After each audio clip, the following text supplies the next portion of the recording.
નમસ્કાર, યલગાર ન્યૂઝમાં આપનું સ્વાગત છે। જોઈએ આજના મુખ્ય સમાચાર।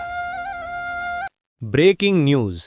છોટાઉદેપુર પિતાના પેન્શન અને જમીનના ભાગ માટે સગા ભાઈએ જ ભાઈની હત્યા કરી।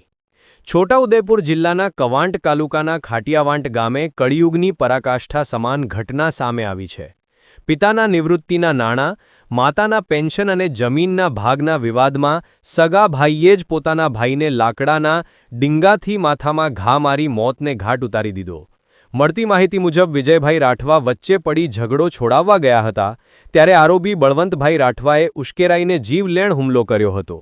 ગંભીર ઇજાગ્રસ્ત વિજયભાઈને કવાંટ, બોડેલી અને બાદમાં વડોદરા સારવાર માટે ખસેડાયા હતા, પરંતુ સારવાર દરમિયાન તેમનું કરુણ મોત નિપજ્યું હતું।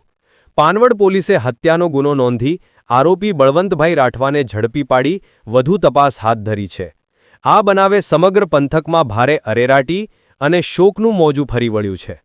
અહેવાલ ઇમરાન મિર્ઝા, છોટાઉદેપુર। ગઈ તારીખ 7/6/2026ના રોજ આ કામના ફરિયાદી હિતેશકુમાર દેવસિંહભાઈ રાઠવા તેમજ આ કામના સાહેબ વિજયભાઈ તેઓ તેમના પોતાના વતન જ્યાં તેમનો નાનો ભાઈ બળવંતભાઈ રાઠવા જેઓ પોતાની મમ્મી સાથે રહેતો હોય તે જગ્યાએ પોતાના પિતા જે તે સમયે મરણ ગયેલ અને તે સમયે તેમને મળેલા પૈસા તેમજ તેમના પેન્શન લગત પૈસા તેમજ જમીન તેમજ મકાન બાબતે ચર્ચા કરવા માટે ભેગા થયેલ।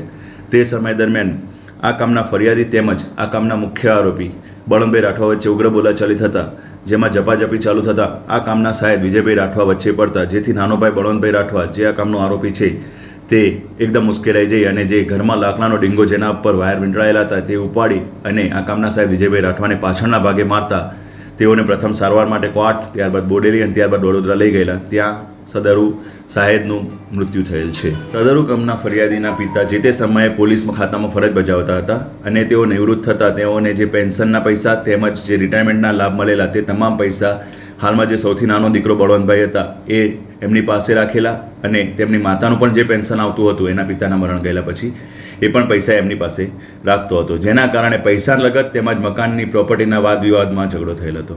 હાલમાં આરોપીની ધરપકડ કરી દેવામાં આવેલી છે। સદરુ ગુનાના કામે અન્ય કોઈ આરોપીનું ઇન્વોલ્વમેન્ટ નથી આમાં।